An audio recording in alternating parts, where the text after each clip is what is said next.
Bonjour à tous, je suis très heureux de vous présenter ce carton, siglé Vachette et A2P. Un beau carton d'1,16 m seulement qui contient pourtant une serrure carénée pour porte jusqu'à 2,50 m une fois assemblée. La voici en blanc mais elle existe en gris anthracite et marron taupe.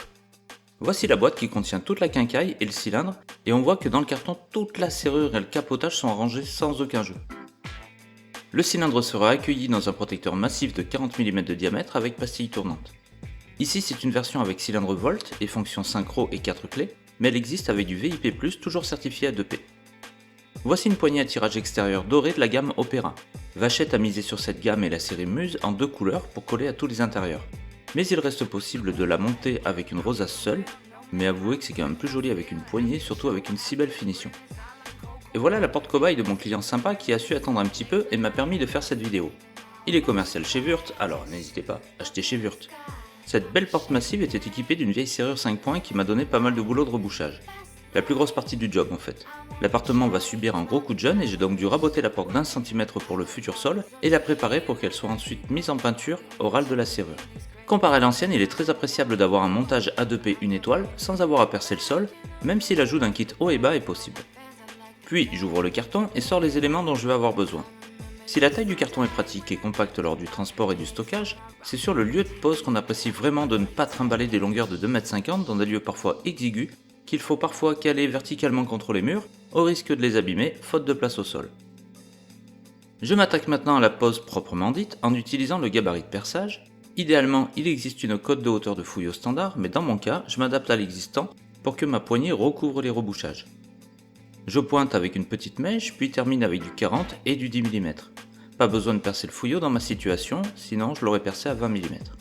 Une petite vérif de positionnement, et maintenant j'assemble très facilement les deux parties de la serrure. Elles viennent l'une dans l'autre sans risque d'erreur, et on ne peut pas perdre les vis puisqu'elles sont déjà dans leur filetage.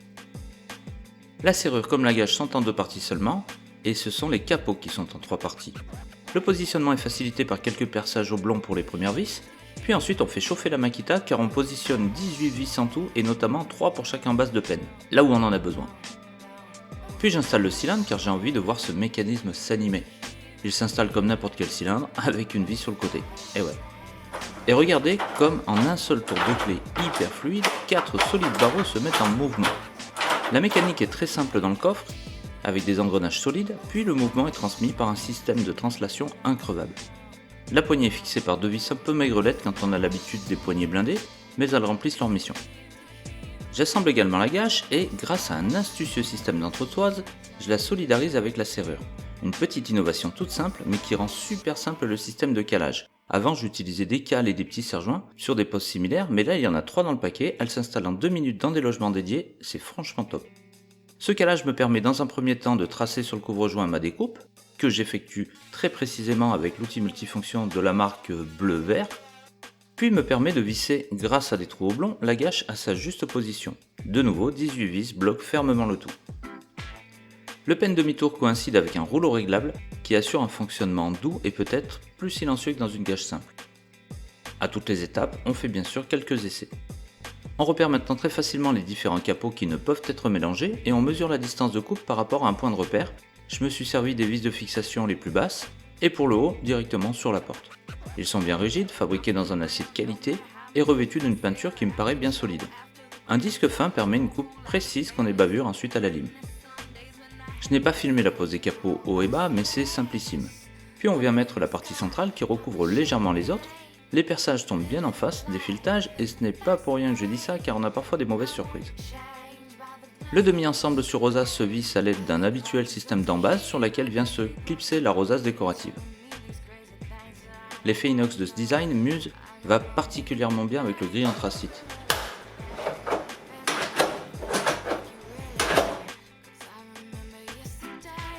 Ne me reste plus qu'à fixer le capot de la gâche pour terminer cette installation.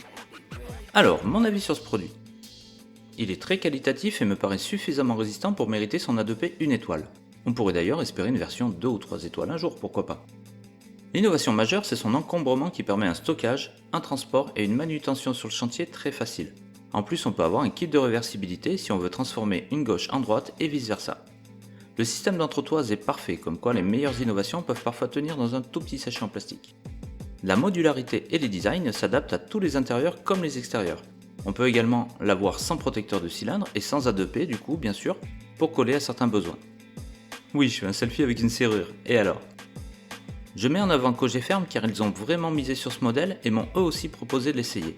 En plus ils la vendent comme les autres j'espère à un prix vraiment correct et notamment les accessoires qui, dans d'autres marques, font parfois exploser la facture. J'espère que cette vidéo vous a plu, likez, partagez et abonnez-vous surtout. A bientôt.